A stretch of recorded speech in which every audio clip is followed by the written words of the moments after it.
Muy buenos días, hermanos. Un placer saludarles una vez más en el nombre de Cristo Jesús. Agradecidos con Dios por su paciencia, su bondad, su misericordia y el privilegio que tenemos. ¿Acaso no es un privilegio, hermanos, podernos congregar en su nombre y escudriñar su palabra? Y cuando nos sentamos aquí, cuando escudriñamos la palabra y leemos y cantamos, no es que estamos haciendo esto nada más al aire, es en la presencia misma de nuestro Señor y Salvador Cristo Jesús. Por eso siempre es una bendición conectarnos y aún, como siempre lo he dicho, separado por miles de kilómetros de distancia con algunos de ustedes, de todos modos somos uno en el Señor y por eso le damos gracias a Dios. En esta ocasión regresamos pues a nuestro estudio en Romanos capítulo 9. La semana pasada ya regresamos, pero de todos modos este capítulo es un capítulo bastante interesante, bastante importante. Es fundamental que entendamos muy bien capítulos 9, 10 y 11 en el libro de Romanos y entonces podemos entender con más claridad, no que vayamos a comprender en su totalidad, pero entenderemos más claramente el plan de Dios para su pueblo, el pueblo de Israel. El capítulo 9, 10 y 11 se trata de eso, el plan que Dios tiene para la nación de Israel. Dios no ha terminado con Israel, Dios no ha desechado a Israel, Dios no ha olvidado a Israel. Dios tiene un plan para Israel y ese plan se va a cumplir. Que por algún momento o por algún tiempo, momento en el sistema de Dios, pero por algún tiempo, parece ser un largo tiempo ya, Dios haya tenido que poner una pausa a su plan que tiene para Israel. Y mientras en esa pausa Dios está ahora formando lo que conocemos como la iglesia, el cuerpo de Cristo Jesús, la iglesia que es la novia de Cristo. Y Dios va a llegar a ese tiempo en donde va a decir, ok, esto es lo que va a formar la iglesia en su totalidad, de toda nación, de toda tribu, de toda lengua, dice el libro de Apocalipsis. Cuando Dios termine de compactar ese grupo que llamamos la iglesia, y Dios venga y lleve la iglesia de aquí, eso es el rapto de la iglesia, y presente esa iglesia a Cristo Jesús, y es el día en que las bodas del Cordero se llevan a cabo. Entonces, cuando eso suceda, Dios saca a la iglesia de aquí, Jesús viene por su iglesia en el rapto, Jesús no viene directamente hasta la tierra, sino en las nubes nos reuniremos con Él, seremos arrebatados, es la palabra. Los muertos en Cristo resucitarán primero y seremos arrebatados. Llegamos a estar con Él por 7 años. Durante ese tiempo Dios va a volver a iniciar su plan que tiene para su pueblo, la nación de Israel. Entonces ahí donde va a ir cumpliendo todas estas promesas, no sin antes, escuchen esto, no sin antes tener que hacer que el pueblo de Israel pasen por el fuego. Va a haber un juicio sobre de ellos. Muchos van a morir. 2/3 partes, de acuerdo a Zacarías, van a morir. Un pequeño remanente solamente van a sobrevivir. Y a ellos, Cristo Jesús en su segunda venida, ahora sí, la segunda venida diferente del rapto, en su segunda venida, cuando Anticristo los está persiguiendo para exterminarlos por completo, viene Cristo Jesús, los va a defender, pues si así lo queremos, y va a terminar con todos los enemigos de Israel, en lo que conocemos como la gran batalla de Armagedón. Y después Jesús hará su entrada, su llegada al monte de los olivos, el monte se va a abrir, Jesús va a establecer su trono en Jerusalén, desde donde va a reinar por 1000 años. Y nosotros, que en esta ocasión también vamos a venir con Él, reinaremos con Él. En esos 1000 años veremos la vida aquí en la tierra, en donde será un tiempo de paz y prosperidad. Ahí sí, no más animales ponzoñosos, no más animales devorando a gente, no más nada de esto.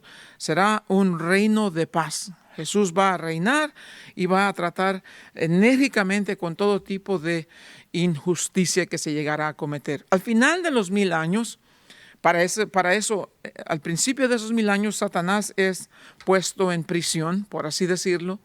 Al final de esos 1000 años, Satanás será liberado otra vez y viene y engaña a mucha de esta gente, que para ese tiempo es una gran cantidad de gente que han vivido acá y van a tener hijos y todo eso. Engaña a tanta esta gente, se vuelven en contra del Señor y el Señor entonces va a venir y los va a terminar con todo tipo de pecado. No más. Entonces ahora Satanás, el anticristo y el falso profeta lanzados al lago de fuego. El gran juicio del trono blanco será establecido. Los que no tengan su nombre escrito en el libro de la vida serán llamados a comparecer delante de Jesús. Al no encontrar su nombre escrito en el libro de la vida, serán arrojados vivos al lago de fuego, en donde pasarán el resto de la eternidad. Allí habrá el crujir, el lloro y el crujir de dientes por toda la eternidad. Eso es lo que la Biblia dice.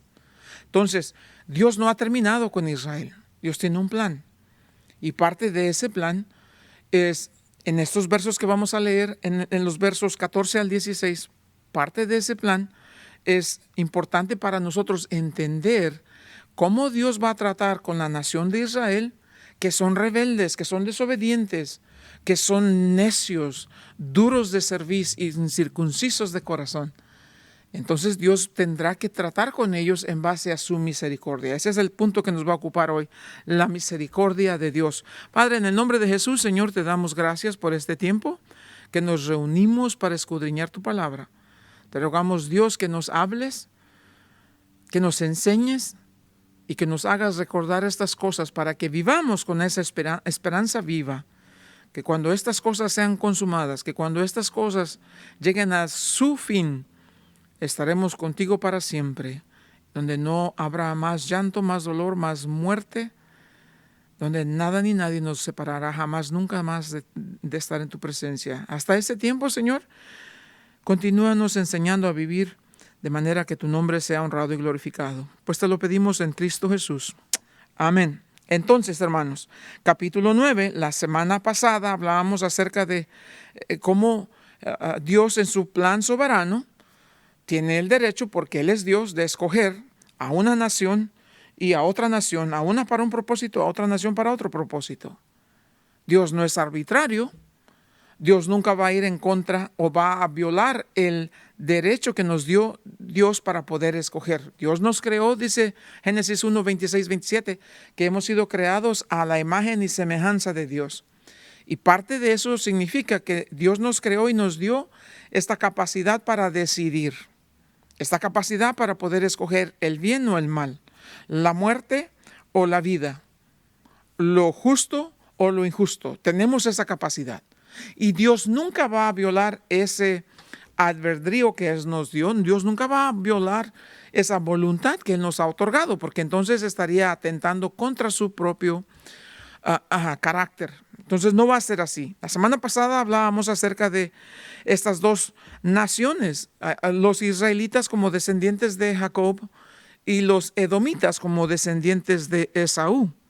El Señor dice que a Jacob amó y dice que a Esaú aborreció. Y vimos que aborrecer no quiere decir que lo odia, simple y sencillamente que dijo, no, voy a trabajar con Jacob. Y las bendiciones sobre Jacob va a hacer mirar cómo es aborrecimiento sobre Esaú. Dios bendijo a Esaú grandemente, aunque no lo merecía, aunque él no estaba interesado en las cosas de Dios. Pero entonces vemos que está hablando de naciones, no de individuos. ¿Y cuál era el punto? Bueno, leímos la semana pasada acerca de estas profecías que decían que el mayor serviría al menor. ¿Se recuerdan que hablamos de eso? Y luego hablamos acerca de estas cosas, de por qué después de tantos años, Dios dijo en Génesis 25 que había dos naciones en el vientre de Raquel, ¿se recuerdan? Y dijo, hay dos naciones, pero este es el punto, dice, el mayor servirá al menor. Y luego en Malaquías capítulo 1, que es cuando Dios dijo que a Esaú aborrecí, vimos por qué. Porque eran los edomitas, descendientes de Esaú, que atacaron a los israelitas. Eso fue 1500 años después de Génesis 25, como dijimos la semana pasada. Entonces, vemos que inclusive fuimos a la ilustración en el Evangelio de Lucas, donde Jesús dijo, Si quieres ser mi discípulo, que tu amor por tus padres, por tu esposa, por tus hijos, por tus hermanos, por tus hermanas sea más grande, dice el amor de Jesús, que el amor que tienes por cualquiera de ellos. Que en tu amor por Jesús, que es más grande, el amor por ellos se parezca como que los aborreces. Vimos esa ilustración y quedamos claros en esto. Entonces, a eso se refiere cuando dice, a Jacob amé, a Esaú aborrecí, en el verso 13. Entonces, verso 14, Pablo ahora anticipa que va a salir esta objeción. Y la objeción se presenta en forma de pregunta y dice, ¿qué pues diremos? ¿Que hay injusticia en Dios? Entonces, ¿Dios es injusto porque escoge uno y no al otro? Vuelvo y repito, no estamos hablando aquí de el cielo o el infierno, no estamos hablando de salvación o perdición, no, estamos hablando del plan de Dios para su pueblo de Israel. Aunque Esaú también venía de ser hijo de Isaac, Isaac hijo de Abraham, no era el plan de Dios trabajar con Esaú, era el plan de Dios trabajar con Jacob. ¿Por eso es Dios injusto? No, Dios es soberano y Él puede escoger cuando quiera, como Él quiera, a quien quiera, para lo que Él quiera. Pero en Dios ejercer su soberanía no va a violar nuestra elección que hacemos. Vimos y sabemos por el estudio de la palabra que Esaú no tenía interés alguno por las cosas de Dios. El libro de Hebreos nos dice, no, pues es que lloró porque no tenía, dice, pero no en realidad como arrepentido, lloró porque no tenía lo que él según quería. Entonces, es claro lo que nos está diciendo, Dios en su soberanía tiene el derecho de decir, con esta nación voy a trabajar, con esta no voy a trabajar para eso. ¿Es por eso Dios injusto? De ninguna manera. No, dice la respuesta aquí. Verso 15 ahora dice, pues a Moisés dice, tendré misericordia del que yo tenga misericordia. Y me compadeceré del que yo me compadezca. Aquí vamos a ver un punto muy importante. Ahora está citando a Moisés y está diciendo que Dios va a ser misericordioso con quien Dios quiera ser misericordioso. ¿Por qué? Pues porque Dios es Dios y tiene el derecho de hacerlo. Ahora, ¿qué es misericordia? Misericordia es el detener el castigo que merece el pecador. Eso es misericordia. Gracia, la diferencia entre misericordia y gracia. Gracia es que Dios te dé lo que no te mereces. Misericordia, en cierta manera, es que Dios no te dé lo que te mereces. Y esto es bien importante porque aquí Dios está hablando a nosotros y nos está diciendo, entonces, a ver, que quede claro, dice, ¿es Dios injusto porque escoge a uno y no al otro? No, por supuesto que no. Entonces, ¿qué debemos decir a esto? ¿Cómo debemos interpretar esto? Dice aquí, a Moisés le dijo, voy a tener misericordia del que yo tenga misericordia y me voy a compadecer del que yo me compadezca. Así que no depende del que quiere ni del que corre, sino de Dios que tiene misericordia. Ahora, ¿por qué le dijo eso? ¿Y dónde dijo Dios eso? Bueno, eso de tendré misericordia del que yo tenga misericordia viene del libro de Éxodo capítulo 33. Pero antes de que podamos leer Éxodo 33, tenemos que ver el contexto. Y para eso les voy a pedir que abran sus Biblias en Éxodo capítulo 32, que es el capítulo antes del capítulo 33. ¿Qué está pasando en Éxodo 32? Bueno, déjeme a grandes rasgos ilustrarle un poquito acerca de cuál es el contexto en Éxodo 32 para entender Éxodo 33. En Éxodo 32, el pueblo de Israel, en Éxodo capítulo 12, van a salir de Egipto, de donde han vivido 400 años bajo esclavitud. Dios va a traer juicio sobre la nación de Egipto, directamente tratando con Faraón, pero el juicio cae sobre todo Egipto. Y Dios va a traer una serie de plagas, 10 de estas plagas. La semana que viene hablaremos de eso. Hasta que por fin, en la 10ª plaga, va a morir el primogénito de toda familia en Egipto, solamente de los egipcios. En esa noche, el ángel del Señor va a pasar y va a matar a todo primogénito de la casa de Egipto, pero no a los israelitas, porque a los israelitas se les dijo que trajeran un corderito, lo sacrificaran, la sangre le iban a poner sobre los dinteles de la puerta, el ángel iba a pasar, miraría la sangre sobre el dintel de la puerta y pasaría sobre de esa casa, hasta donde no encontraba sangre en los dinteles, ahí iba a morir el primogénito de esa familia. Obviamente, las familias de todos los egipcios, el primogénito murió, y también de los animales, dice. Pero las familias de los hebreos no, porque todos tenían la sangre sobre los dinteles de su puerta. Entonces, por fin van a salir y ahí van a ir caminando por el desierto hasta que van a llegar al lugar conocido como el monte Sinaí. En el monte Sinaí, Dios va a hablar a la gente desde el monte y la gente aterrorizada de escuchar a Dios porque les va a dar instrucciones. Para el tiempo en que el pueblo de Israel sale de Egipto, estamos hablando de alrededor de 3 millones de personas.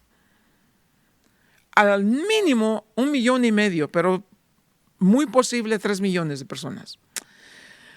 Imagínense que tiene que subir todos 3 millones de personas al monte a poder escuchar de Dios y luego bajar y luego subir y luego bajar.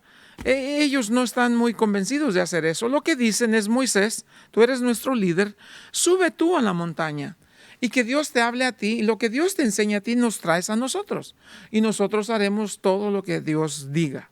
Entonces Moisés hace eso, sube la montaña. Lo que pasa es que Moisés va y desaparece por 1 semana, 2 semanas, 3 semanas. Dios va a pasar 4 semanas y más de eso, 40 días hablando a Moisés. En ese tiempo Dios le da a Moisés las tablas de la ley, que la palabra de Dios dice fueron escritas por la mano de Dios. En esas tablas de la ley van a encontrarse los 10 mandamientos. 40 días. Pero mientras que Moisés está en la montaña escuchando de Dios, recibiendo instrucciones de Dios, el pueblo acá es impaciente y comienzan a divagar en su corazón. Y dicen: no, ya pasó 1 semana, 2 semanas, oye, ya es mucho tiempo, Moisés no viene, a lo mejor se murió en el camino, a lo mejor se lo comió una bestia salvaje, a lo mejor Dios lo mató. Empiezan a inventar todo tipo de posibles escenarios. Ya no aguantan más y le dicen: no, Aarón, que es el hermano de Moisés, pues le va a venir y le va a decir el pueblo: Aarón, no, este Moisés se desapareció, tenemos que hacer algo. Sé tú que nos dirijas y sé tú que nos lleves ahora, porque ¿qué vamos a hacer? No vamos a esperar más, ya no viene. Aarón dice: bueno, lo que vamos a hacer es lo siguiente: tráiganme todo el oro que tengan, quítense los anillos, los aretes. Acuérdense, cuando los egipcios les dicen por fin: ya váyanse, les dan oro y plata y piedras preciosas, salgan, ya vayan. Traen mucho oro. Dice: bueno, tráiganme oro y mañana vamos a hacer esto. ¿Qué hace Aarón con ese oro? Construye un becerro de oro, una imagen. Y luego viene y le dice a la gente: este es pueblo de Israel, este es tu Dios que te sacó de la tierra de Egipto. Y ellos comienzan a danzar y comienzan a hacer este escándalo y le están haciendo sacrificios y toda esta, la palabra dice, es una orgía horrible, grotesco. Tan grande, tuvo que haber sido un escándalo, pero brutal, porque millones de personas. Tanto es así que en la cima de la montaña Dios escucha y le dice a Moisés: Moisés, vete ya, baja de inmediato, baja de una vez, porque ese tu pueblo allá abajo han cometido pecado. Y ni tardo ni perezoso, Moisés viene bajando y al pie de la montaña está Josué, que es fiel servidor de Moisés. Y le dice: ¿escuchas el ruido que yo oigo? Dijo: sí, la gente está cantando. Dice: no están cantando. No están cantando. Vienen y Moisés los ve que están adorando este becerro y se enfurece de tal manera que zorraja las piedras de la ley, las 2 tabletas. Y dice después que va a moler esa piedra y la va a hacer polvo y la va a tirar en el agua de donde tomaban agua, me imagino, y los va a hacer que se tomen el agua. Está súper enfurecido. Este es el capítulo 32. Y va a confrontar a Aarón y le va a decir: ¿qué es este gran mal que has hecho? Y Aarón dice: bueno, la gente me estaban obligando a que hiciera esto. Ya ves cómo son de necios. Les estoy parafraseando, pues no tenemos tiempo de leer todo, pero eso es lo que dice. Y entonces Moisés se pone pero demasiadamente furioso y le dice a la gente: Dice, viendo Moisés que el pueblo estaba desenfrenado, porque Aarón les había permitido para vergüenza de sus enemigos, se puso a la puerta del campamento y le dijo, quien está por Jehová, júntese conmigo. Y se juntaron con él todos los hijos de Leví. Y a él les dijo, así ha dicho Jehová, el Dios de Israel, poned cada uno su espada sobre su muslo, pasad y volved de puerta a puerta por el campamento, y matad cada uno a su hermano, a su amigo, a su pariente. Y los hijos de Leví lo hicieron conforme al dicho de Moisés, y cayeron del pueblo en aquel día como 3,000 hombres. Dios dijo, ve Moisés, ve y ve lo que están haciendo, porque me han enfurecido a gran manera que los voy a deshacer. Los voy a hacer polvo, dice, los voy a completamente aniquilar. Cuando baja a Moisés, eso es lo que obviamente Dios le está diciendo. Tienen que pagar por el pecado. Ahora vean esto. Dice ahí, dice, cayeron del pueblo en aquel día como 3,000 hombres. 3,000 de 3 millones. ¿Por qué no todos? Pongan atención. Entonces Moisés dijo, hoy os habéis consagrado a Jehová, pues cada uno se ha consagrado en su hijo y en su hermano para que él dé bendición hoy sobre vosotros. Y aconteció que al día siguiente dijo Moisés al pueblo, vosotros habéis cometido un gran pecado, pero yo subiré ahora a Jehová, quizás le aplacare acerca de vuestro pecado. Entonces volvió Moisés a Jehová y dijo, te ruego pues, este pueblo ha cometido un gran pecado, porque se hicieron dioses de oro. Te ruego, dice, que perdones ahora su pecado, y si no, bórrame a mí de tu libro que has escrito. Vean esto. Y Jehová respondió a Moisés, al que pecare contra mí, a ese borraré yo de mi libro. Ve pues ahora, lleva a este pueblo a donde te he dicho. He aquí, mi ángel irá delante de ti, pero en el día del castigo yo castigaré en ellos su pecado. Y Jehová hirió al pueblo, porque habían hecho el becerro que formó Aarón. Y Jehová dijo a Moisés, anda, sube de aquí, tú y el pueblo que sacaste de la tierra de Egipto, a la tierra de la cual juré a Abraham, Isaac y Jacob, diciendo, a tu descendencia la daré. Y yo enviaré delante de ti el ángel que echará fuera al cananeo, al amorreo, al eteo, al fereceo, al heveo, al jebuseo, y a la tierra que fluye leche y miel, pero yo no subiré en medio de ti, porque eres pueblo de dura cerviz, no sea que te consuma en el camino. Y oyendo el pueblo esta mala noticia, se vistieron de luto y ninguno se puso sus atavíos, porque Jehová había dicho a Moisés, di a los hijos de Israel, vosotros sois pueblo de dura cerviz, en un momento subiré en medio de ti y te consumiré. Quítate pues ahora tus atavíos para que yo sepa lo que te he de hacer. Entonces los hijos de Israel se despojaron de sus atavíos desde el monte Horeb, y Moisés tomó el tabernáculo y lo levantó lejos fuera del campamento y lo llamó el tabernáculo de reunión, y cualquiera que buscaba a Jehová salía al tabernáculo de reunión que estaba fuera del campamento. Y sucedía que cuando salía Moisés al tabernáculo, todo el pueblo se levantaba y cada cual estaba en pie a la puerta de su tienda y miraban en pos de Moisés hasta que él entraba en el tabernáculo. Cuando Moisés entraba en el tabernáculo, la columna de nube descendía y se ponía a la puerta del tabernáculo, y Jehová hablaba con Moisés. Y viéndolo todo el pueblo, la columna de nube que estaba a la puerta del tabernáculo se levantaba cada uno a la puerta de su tienda y adoraba. Y hablaba Jehová a Moisés cara a cara, como habla cualquiera a su compañero. Y él volvía al campamento, pero el joven Josué, hijo de Nun, su servidor, nunca se apartaba de en medio del tabernáculo. Y dijo Moisés a Jehová, mira, tú me dices a mí, saca a este pueblo, y tú no me has declarado a quién enviarás conmigo. Sin embargo, tú dices, yo te he conocido por tu nombre y has hallado también gracia en mis ojos. Ahora pues, si he hallado gracia en tus ojos, te ruego que me muestres ahora tu camino, para que te conozca y halle gracia en tus ojos, y mira que esta gente es pueblo tuyo. Ahora vean cómo Moisés comienza a decir, nosotros, ve con nosotros, ven esto, Dice, este es tu pueblo. Y él dijo, mi presencia irá contigo, singular, y te dará descanso. Moisés respondió, si tu presencia no ha de ir conmigo, no nos saques de aquí. Vean esto, ¿Y en qué se conocerá aquí que he hallado gracia en tus ojos, yo y tu pueblo? Vean esto, sino que tú andes con nosotros, y que yo y tu pueblo seamos apartados de todos los pueblos que están sobre la faz de la tierra. Y Jehová dijo a Moisés, también esto haré esto que has dicho, por cuanto has hallado gracia en mis ojos y te he conocido por tu nombre. Entonces dijo, te ruego que me muestres tu gloria. Y le respondió, yo haré pasar todo mi bien delante de tu rostro y proclamaré el nombre de Jehová delante de ti. Y tendré misericordia del que tendré misericordia y seré clemente para con el que seré clemente. Ahí viene la frase, ¿por qué? ¿Qué es lo que está sucediendo aquí? Moisés dice, ahora bien, después de que murieron estos 3,000, voy a subir, voy a interceder por ustedes. Voy a rogar a Dios por ustedes. Y sube a la montaña y le dice, Dios, dos cosas no puedes olvidar.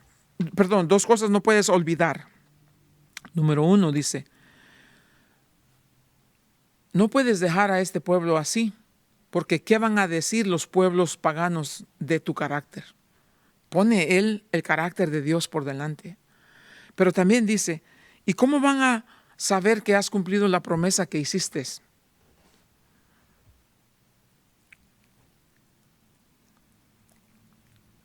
Dice, Dios, lo que está en la línea es tu reputación, tu carácter. No puedes abandonar a este pueblo. El Señor le dice, si voy con el pueblo, si camino en medio de ellos, los voy a tener que consumir porque son necios y pecaminosos. Moisés dice, no, te ruego ahora que camines con nosotros, que vayas con nosotros, para que la gente sepa que sí somos tu pueblo. Dios le dice, voy a estar contigo. Y dice, no, con nosotros, no contigo. No, con nosotros. Y Dios le dice, Moisés, yo voy a ser misericordioso con quien yo quiera ser misericordioso. De hecho, la misericordia de Dios aquí se nota, se manifiesta en el hecho de que no murió todo el pueblo de Israel. Todos tenían que haber muerto, porque todos, con excepción de Moisés y Josué. ¿Me explico? Moisés dice, no, para que la gente sepa que eres nuestro Dios, camina con nosotros. Dios dice, no. Y aquí el punto, Moisés, mi plan es mucho más complicado de lo que tú imaginas. Si te explico, no vas a entender de todos modos. Pero esto es lo que tienes que aprender, Moisés. Ahora bien, Dios le dice a Moisés, en el capítulo 32, los voy a deshacer por completo, dice, y voy a hacer un nuevo pueblo contigo. Obviamente, Dios está mirando la actitud de Moisés. Moisés dice, no, porque tú prometiste a Abraham, prometiste a Abraham, a Isaac y a Jacob que les ibas a bendecir y que ellos van a ser bendición para todo el mundo. No. Dios quiere mirar el corazón de Moisés, a ver si su corazón se alinea con la justicia del corazón de Dios. Entonces, ¿a qué se debe esta frase de seré misericordioso con quien yo seré misericordioso? ¿Cuál es el punto aquí? Leemos el contexto. Y el contexto nos está diciendo, Dios determina hacer juicio sobre su pueblo. Moisés intercede, dice, no lo hagas, tu carácter está en la línea, tu promesa tiene que cumplirse, Dios. Obviamente Dios está en esta manera mirando el corazón de Moisés. Entonces Dios ahora le dice, ok, Moisés, los voy a llevar, tú los vas a guiar y yo voy a estar contigo, te voy a dar descanso. Pero cuando yo traiga juicio sobre ellos, voy a juzgar su pecado. Porque Dios no va a ignorar el pecado. Entonces, esto es importantísimo para entender el hecho de que Dios diga, seré misericordioso con quien yo quiera ser misericordioso. Ahora regresamos al libro de Romanos. Solamente les dije estos 2 versos porque son importantísimos de entender. ¿Qué es lo que estamos aquí? Aprendiendo. Dios dice que Él es el que está en control. Él es el que sabe. Obviamente, hay una cosa que debemos entender. El conocimiento eterno que tiene Dios de todas las cosas. Dios nunca aprende nada. Dios lo sabe todo. A Dios no le sorprende nada de lo que pasa en este mundo. Dios lo sabe todo. Él es omnisciente. Su conocimiento no tiene límite. Su conocimiento no se basa en aprendizaje. Dios ya lo sabe todo. Y porque Él sabe todo, ordena las cosas de acuerdo a su plan, de acuerdo a su propósito. Entonces, Moisés le dice, no puedes dejar a este pueblo porque somos tu pueblo.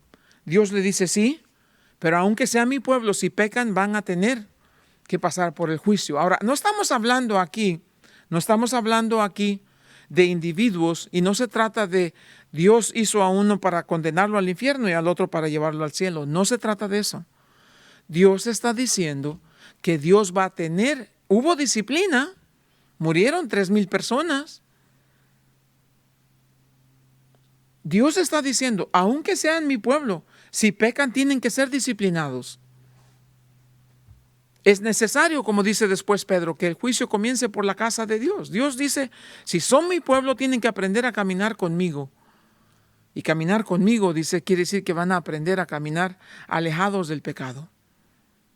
Ese es el asunto que nos está diciendo. Dice, yo voy a tratar con ellos cuando ellos fallen, cuando ellos hagan. Lo voy a hacer de acuerdo a mi misericordia. Importante de recordar, hermanos. La misericordia no es una obligación divina de Dios. La misericordia no es un derecho humano de los hombres. Dios no está obligado a ser misericordioso. El hombre no tiene derecho a la misericordia de Dios. A lo único que el hombre tiene derecho es a ser juzgado por su pecado. Por cuanto todos pecaron, están destituidos de la gloria de Dios. Pero Dios en su gracia, en su misericordia, nos ha proveído a su Hijo amado Cristo Jesús, que muriera en la cruz por nuestros pecados, para que si por fe venimos a Él, llegamos a Cristo y le decimos, Señor, perdóname mis pecados, yo sé que he pecado en contra de ti. Te ruego me perdones, por favor. Líbrame de mi maldad, límpiame de mi pecado, lávame de mi injusticia, Señor. En ese momento que por fe creíste en Cristo Jesús, tus pecados pasados, presentes y futuros han quedado justificados, pues por la fe tenemos paz para con Dios. Y porque tenemos paz para con Dios, tenemos acceso a la gracia de Dios. ¿Entendemos eso, hermano?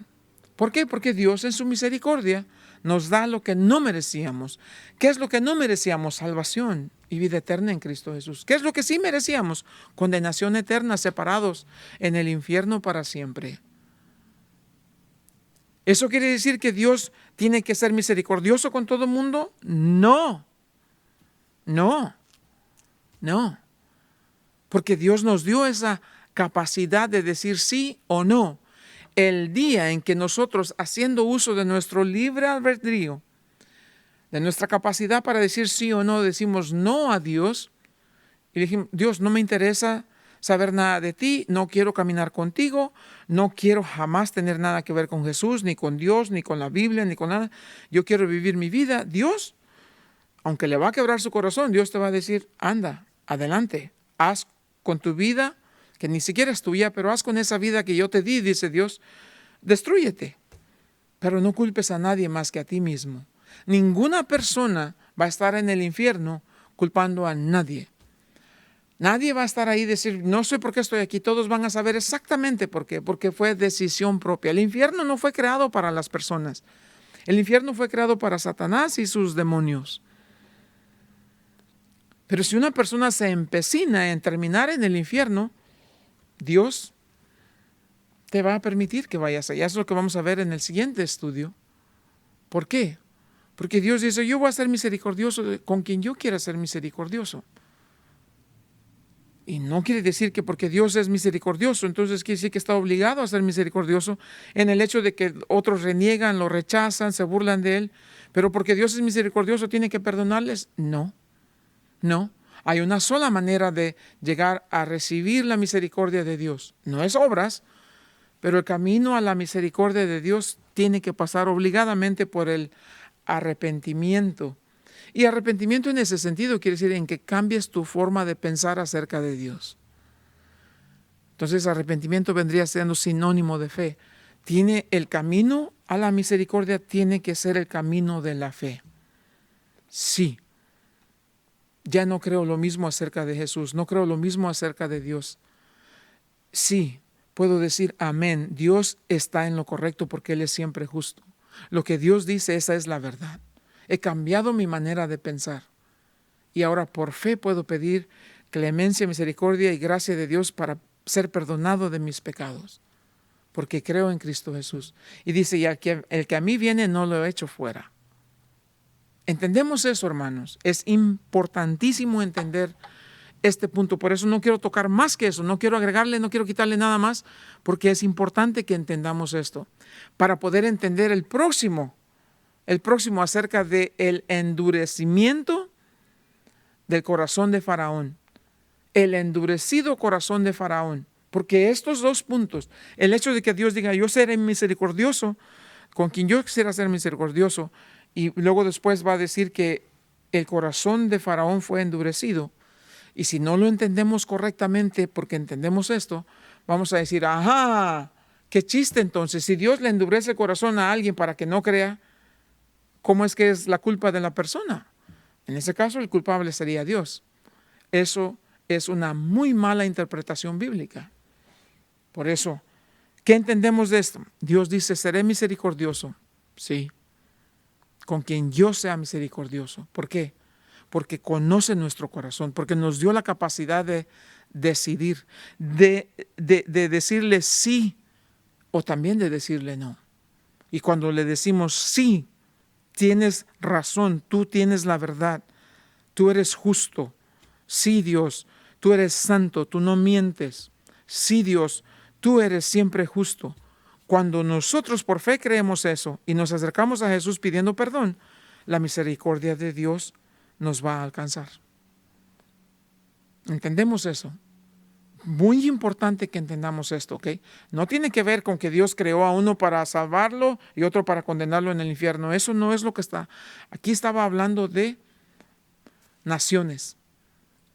Y dice, no, el pueblo de Israel pecó, fueron disciplinados.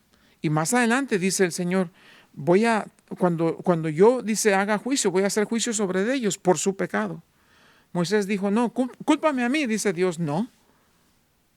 Recuerden en Ezequiel capítulo 18, dice, el alma que pecare morirá. Amén. Padre, en el nombre de Jesús, Señor, te damos gracias por estas verdades, tu palabra que es viva y eficaz, Señor. Bendito sea tu nombre. Te alabamos y bendecimos, Señor. Te pedimos que continúes enseñándonos de manera, Señor, que podamos traer al corazón nuestro, Señor, sabiduría y aprendamos a vivir y caminar contigo de manera que traiga honra y gloria a tu nombre, Señor. Tú eres grande, eres poderoso, Señor. Te pido por mis hermanos, Dios, donde quiera que estén. Te ruego, Dios, que si hay alguien que está en duda de si es salvo o no, te ruego en el nombre de Jesús por esa persona, Señor, que esa persona pueda venir delante de ti y pueda entender lo que tu misericordia hace, clamando a ti por perdón, clamando a ti para que seamos lavados de nuestra maldad, de nuestra injusticia, con la sangre preciosa de Cristo Jesús. Y si por fe hemos venido a Cristo y le hemos dicho, Señor, te pido que me perdones y me salves. Si por fe venimos a Él, por fe recibiremos el perdón de nuestros pecados, seremos justificados por la fe y tendremos paz para con Dios. Eso es lo que tu palabra nos dice, eso es lo que creemos. No es palabra de hombre, no es promesa de hombre, es la palabra del único Dios verdadero. Es la palabra de Dios que es viva y eficaz, más cortante que una espada de dos filos. Y hemos creído que esta es la verdad, es tu verdad. Gracias te damos por eso, Señor, y te rogamos, Dios, que continúes haciendo en nosotros de acuerdo a tu precioso plan, de acuerdo a tu voluntad. Mientras nosotros seremos cuidadosos de darte a ti toda la honra y toda la gloria, porque tú vives y reinas por los siglos de los siglos. En Cristo Jesús. Amén. Entonces, hermanos, la semana que viene estaremos tocando capítulo 9 de Romanos y vamos a enfocarnos en los versículos ahora 16 y 17 y vamos a ver, y el 18 también. Vamos a ver 16, 17 y 18 y vamos a ver acerca del corazón endurecido de Faraón. Allí hay otro punto muy importante que debemos considerar, porque allí Dios nos va a enseñar y nos va a decir, ¿quién endurece el corazón? ¿Es Dios que endurece el corazón del hombre para que no crea? ¿O es el hombre que endurece su propio corazón y Dios lo permite que lo haga? Bueno, el próximo domingo hablaremos de eso. Hasta entonces, que Dios los bendiga